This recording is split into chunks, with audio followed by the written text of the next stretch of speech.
Iran के इतिहास में सबसे महान परिवारों में से एक काजर परिवार हुआ, जिसने ईरान पर करीब 150 सालों तक शासन किया। इसी राजवंश ने ईरान की राजधानी तेहरान की। इससे पहले ईरान की राजधानी मशहद हुआ करती थी, जहां आज भी इस्लाम की सबसे मजबूत जड़ें हैं। मशहद ईरान का दूसरा सबसे बड़ा शहर है। यहाँ शिया मुसलमानों द्वारा पूजे जाने वाले पैगंबर मोहम्मद के 12 वंशजों में से एक 8वें शिया इमाम इमाम रजा का मकबरा स्थित है।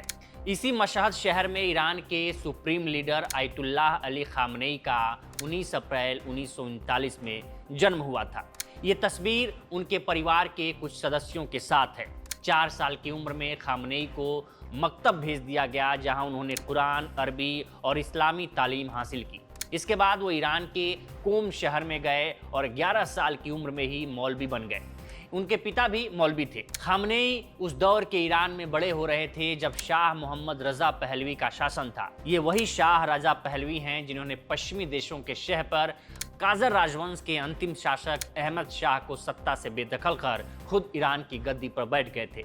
बताया जाता है कि 20वीं सदी की शुरुआत में ईरान, ब्रिटेन और रूस की रस्साकसी के बीच ईरान फंसा हुआ था। रूस और ब्रिटेन के बढ़ते प्रभाव और नियंत्रण से भी लोगों में नाराजगी थी।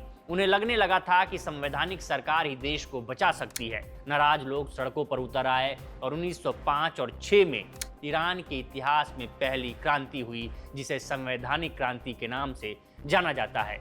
इस क्रांति के दबाव में ईरान में एक संविधान और एक संसद की स्थापना हुई। ईरान में संसद को मजलिस कहा जाता है। इस क्रांति ने आधुनिक ईरान राज्य की नींव रखी। 1908 में फारस में तेल की खोज हुई, यानी ईरान में तेल की खोज हुई। इस तेल के खेल ने ईरान को अंधेरे में डाल दिया। ब्रिटेन ने ईरान पर कब्जा कर लिया, फिर ब्रिटेन को पदस्थ कर रूस ने कब्जा कर लिया। इस बीच पहला विश्व युद्ध शुरू हो गया और इसी के साथ ईरान में तेल का दोहन भी।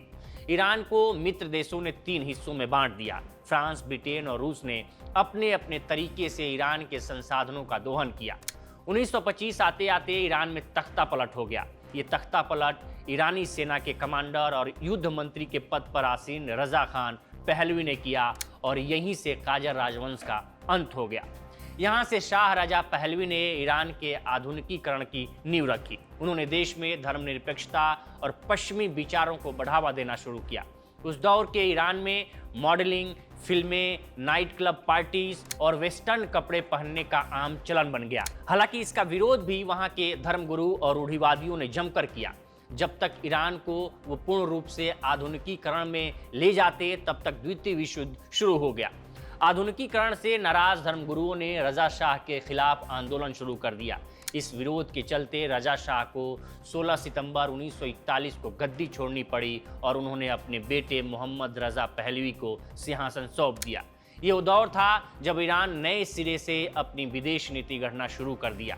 ईरान के तेल और संसाधनों पर नियंत्रण करने के लिए अलग अलग देशों ने दबाव बनाना शुरू कर दिया।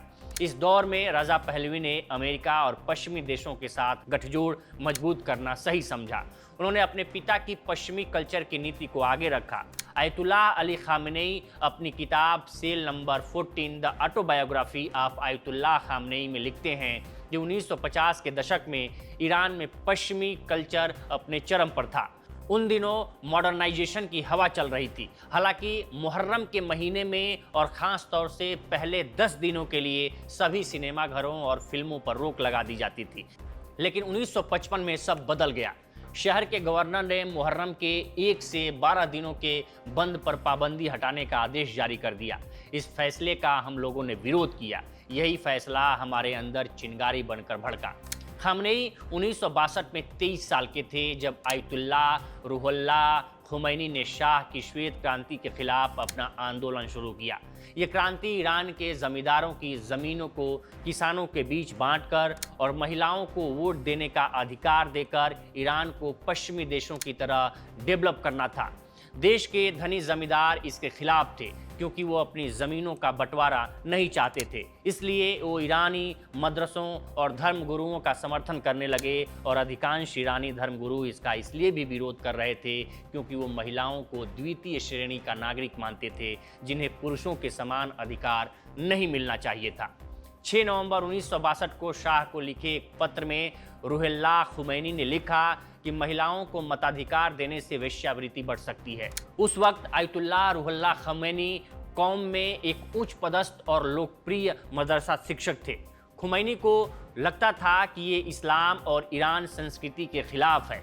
इस्लाम और राजनीति को अलग नहीं किया जा सकता और देश में विलायत फ़कीह यानी इस्लामी धर्म गुरुओं का शासन लाने की बात कही। खामेनेई इससे बहुत प्रभावित हुए। 1963 में खुमैनी ने शाह के खिलाफ खुलकर विरोध शुरू कर दिया। खामेनेई ने रूहुल्लाह खुमैनी की बात को मशहद समेत कई शहरों में फैलाने में मदद की।